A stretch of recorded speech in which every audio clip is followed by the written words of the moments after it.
Então, como evitar as erosões? Bom, primeira pergunta que eu me faço, tá? E o que eu queria compartilhar um pouco desse raciocínio, dessa lógica com vocês, ok? Desse racional, né, com vocês. Então, olha só. Primeira pergunta, né? Deságue do meu sistema de drenagem. Precisa de dissipador de energia ou não? Essa é uma pergunta que a gente tem que se fazer, tá? Por quê? As perguntas trazem um poder com elas, né? Porque se a gente pergunta, a gente tem que pensar numa resposta e ali faz a roda girar. Então, imagina que a gente fez um projeto de drenagem e aí no deságue final, a gente faz essa seguinte pergunta: precisa de um dissipador de energia? E essa pergunta vai gerar um incômodo, né? Por exemplo, não sei.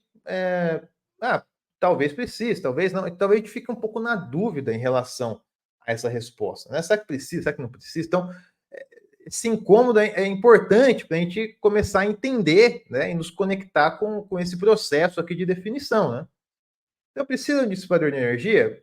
Não sei, mas como que eu vou saber se precisa e tal, né? Então, aqui uma segunda pergunta, né? Na verdade, já trazendo aqui uma resposta que conecta com uma segunda pergunta. Olha só, pensa comigo. Se a velocidade do nosso escoamento, tá? Do nosso curso d'água ali e tal, for menor do que a velocidade admissível do meu solo, que vai estar jusante, bom, então quer dizer que não vai precisar de dissipação, né? Imagina só, tem uma rede de drenagem, tá? Que tem uma velocidade dentro da rede, e ela chega num ponto de deságue, e tem um solo aqui ó, que vai receber, mas esse solo ele tem uma certa competência, né? Ele resiste a uma velocidade ali, por exemplo, de, sei lá, 1,5 metros por segundo de velocidade, e está chegando nesse solo 1 metro por segundo de velocidade. Então, precisa de dissipação? Aparentemente não, por quê?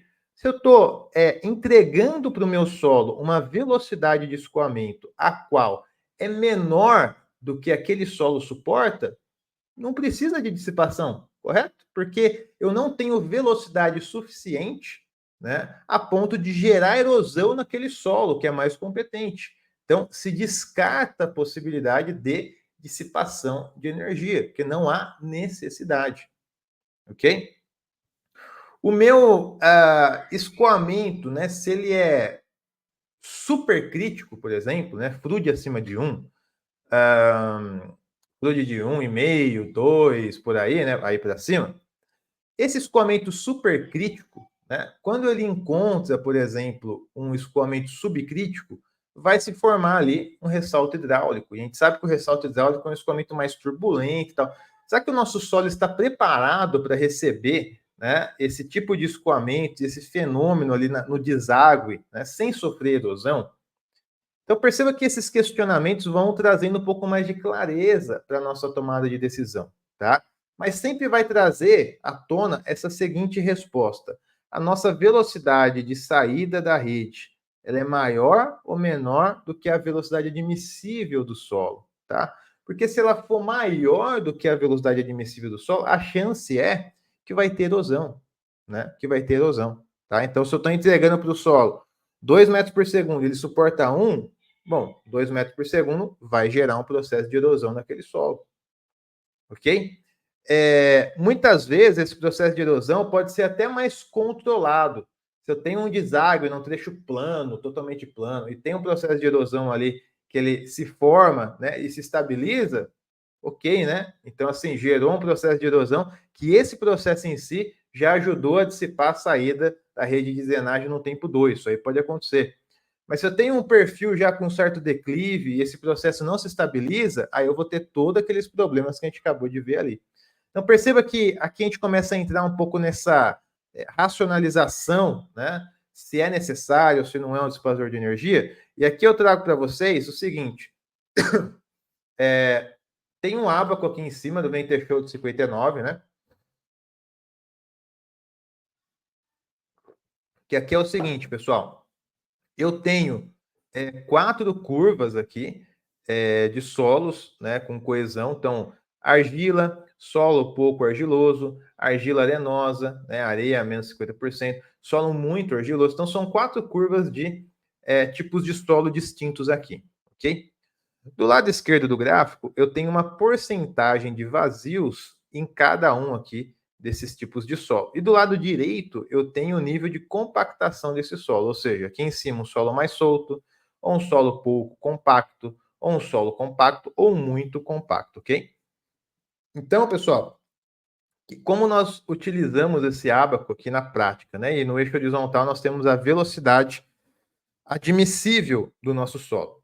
Então, por exemplo, olha, a minha drenagem ela vai desaguar num perfil de solo argiloso, ok? Argiloso, com nível compacto, né? Ou seja, com uma compactação do solo um pouco melhor, né? Um nível compacto do solo.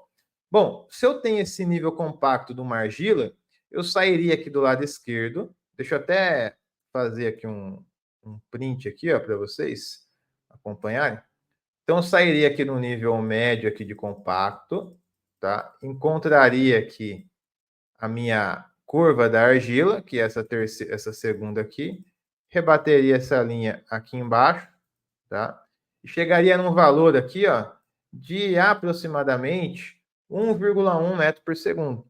Então, esse perfil de argila aqui compacta, ela suportaria até 1,1 metro por segundo de velocidade sem sofrer erosão. Então, se eu estou entregando para minha argila, o meu perfil de solo, velocidades menores do que essa, provavelmente eu não tenha um processo erosivo.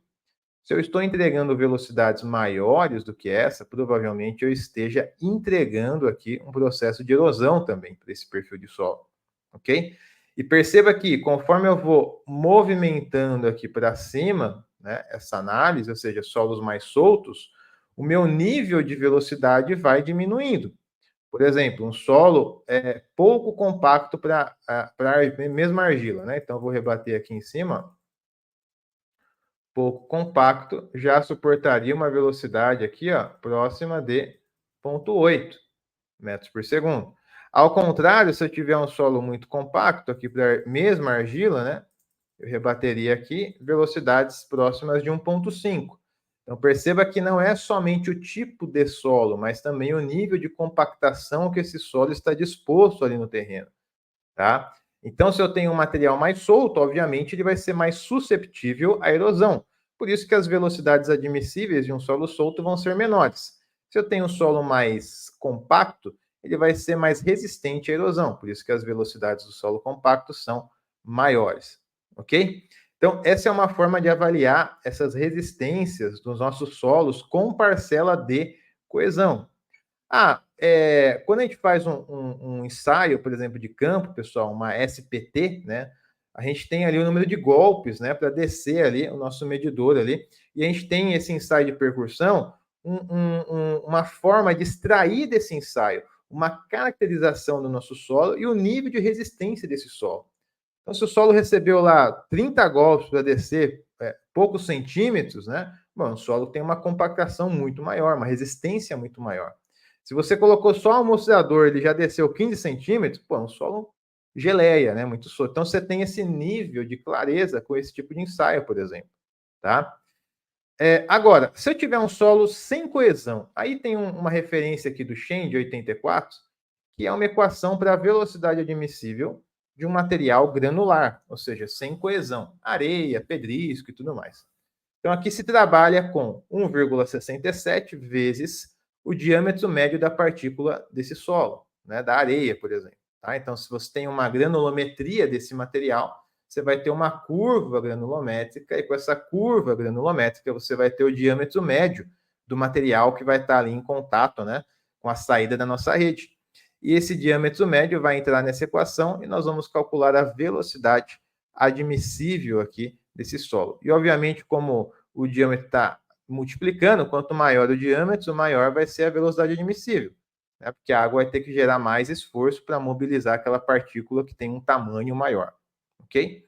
Então, se a velocidade de saída aqui, né, do meu escoamento é maior do que a velocidade admissível do solo, e ainda, por exemplo, eu tenho um perfil com certo declive e tal, assim, é um cenário, pessoal, que provavelmente a gente vai precisar de uma dissipação de energia, tá? Meu fluid está acima de 1, meu solo é fraco, provavelmente vai precisar de uma proteção ali adicional na rede, né, na saída da rede, para promover essa dissipação de energia.